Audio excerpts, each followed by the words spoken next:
Children's stories, not for children. These stories are about children and not for children.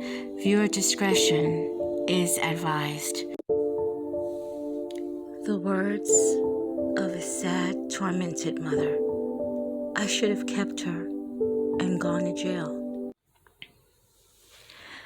These are quotes from a very traumatized, scared woman who really does not know what to do and really doesn't know how to protect her child.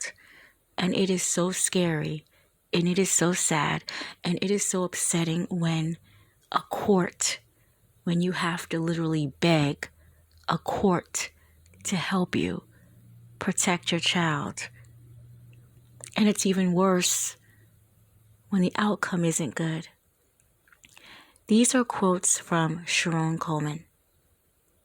I am very afraid for my child's safety and mental development with her deranged father. She wrote to the Queens, New York in late April. She said, the father was losing a grip on reality, and I honestly feel my child is in danger while in his care. And that is exactly what happened. Her child was in danger while in his care. Coleman had gave him back his engagement ring on March 13th. Quote, it just wasn't working out, unquote, she said. She added, his behavior had grown erratic and frightening, unquote.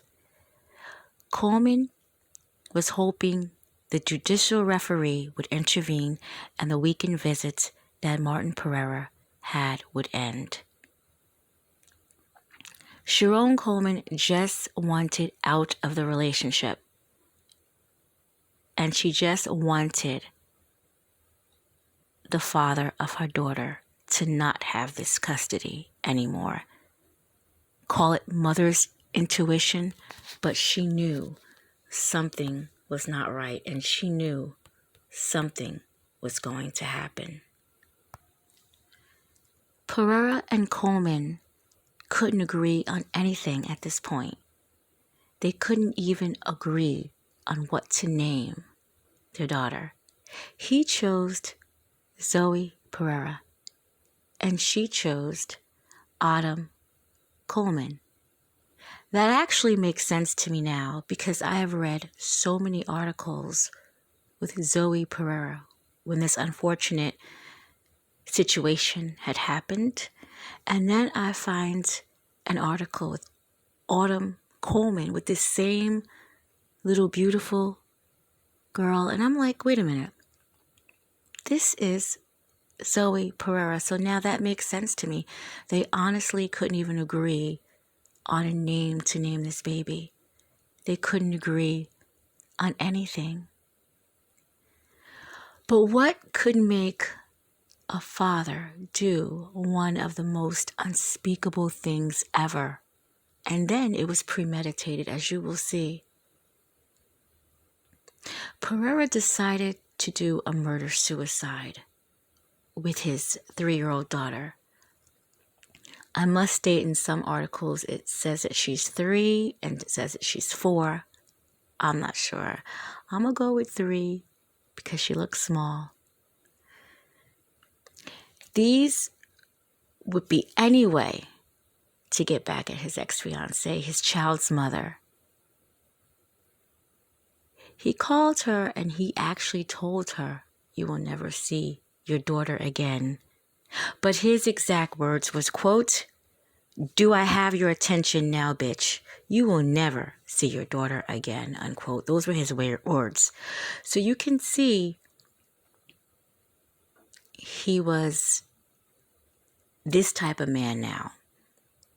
The man that I'm sure this young woman, Coleman, met, I'm sure it wasn't him. Maybe she saw little bits and pieces of signs later. But I'm pretty sure that man wasn't him. I even read an article that she had the baby later in life, and when she found out she was pregnant, she was actually ecstatic. It was her first baby, her firstborn baby. It was a girl. She was unbelievably happy. On May 4th, he decided to put his plan in motion. Everything that had happened between this couple had finally weighed in on him so viciously and selfishly. He decided to go along with his plan.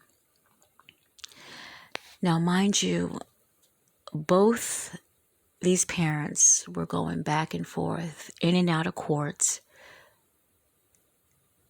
They were calling DHR, Department of Human Resources, on each other for various things.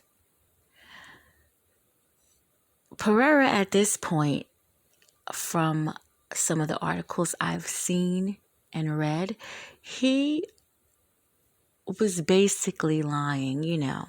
You know how when people get upset and want to be revengeful, they'll concoct things just to let the other person know that they intend to cause problems for that person.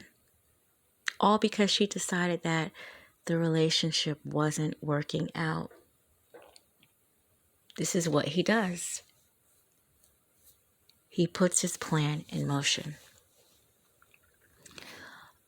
On May 4th, he locked his baby girl inside the back of his car. The doors had been chained shut from the inside and the windows rolled up.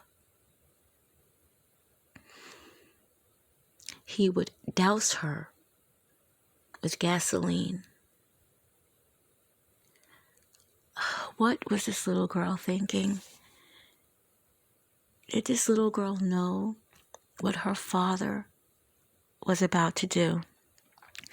The man who was supposed to protect her, look out for her, raise her, show her right from wrong. He was supposed to protect her, but instead at this point, he was about to savagely hurt her.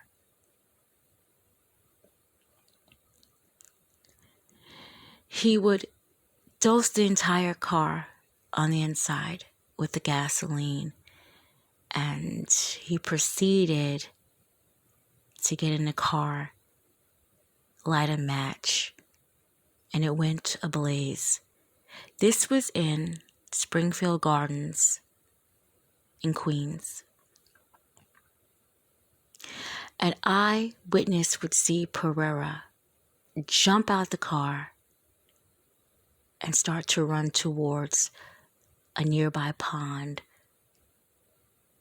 This eyewitness, Good Samaritan, would take a blanket and help him put out the flames as Pereira also jumped inside the pond to extinguish the rest of the flames, not even able to handle his own plan that he set in motion. The car got extremely too hot for him that he couldn't take it, but yet his baby girl was still in it. Him cowering out and jumping in a nearby pond. Wow. His murder-suicide plan just fell to pieces. It would just end in murder. As the police would show up, the coward even tried to hide. But he was taken into custody, and at this point, due to the severity of his wounds, he was unable to talk. Zoey's charred remains was extracted from the car, and she was rushed to Jamaica Hospital. She could not be saved. That is just so sad that this man actually did this to his daughter. This little girl was murdered at 3, 4 years old, but she was murdered by her dad, the man that she trusted. Pereira was hospitalized at Weill Cornell Medical Center. He was there for weeks. Over 70% of his body was burned. He was suffering second and third degree burns, and he was immediately sedated. He would be in pain and agony for months. Meanwhile, Sharon Coleman is at home. She is grieving the loss of her daughter. She is not understanding why the court system did not see what a monster he was. She's not understanding why no one would help her. The letters, the calls, the pleading. She knew something was going to happen, and yet no one helped, no one intervened. She just pretty much waited, not knowing what to do. It would take some time, but Martin Pereira, he would die in January of 2020 of his injuries. The Coleman family celebrated. They were happy that this demonic devil was finally gone. This is an actual quote from the maternal grandmother. She says, "I hope he burns in the sub-basement of hell.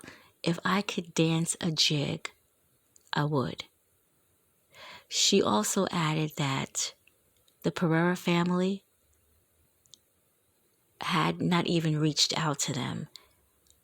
They really didn't have anything positive to say about the Pereira family. Maybe the Pereira family is shocked by what happened, or maybe the apple doesn't fall too far. I have no idea, but as of the articles I've read, they hadn't reached out. They hadn't said anything, and that, in a way, is just as hurtful. Sharon Coleman would try to continue on with her life, but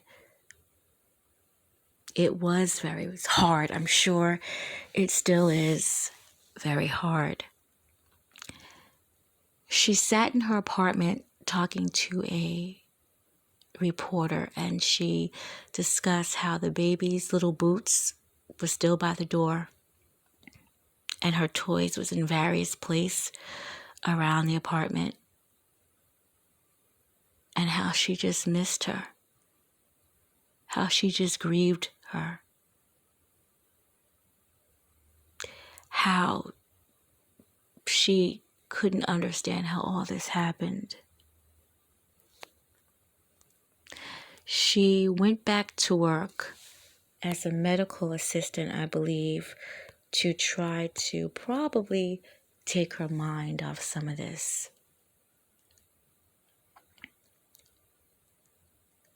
But it's going to always be in her heart. It's going to always be in her mind. It's going to always be there. The hurt and pain will never, ever go away. But as the days go on, it does get a little bit better. It does. And I know she has some relief in knowing that this man is no longer here as well. So now, as I always say, you can never forget what you didn't remember. And now you know that there was a beautiful little girl with 2 names, Zoey Pereira and Autumn Coleman. and she was here. And unfortunately, her father was so vicious, so evil, so conniving, so hateful, that he took her away from her mother. He took her away from her mother. Rest in peace, baby girl.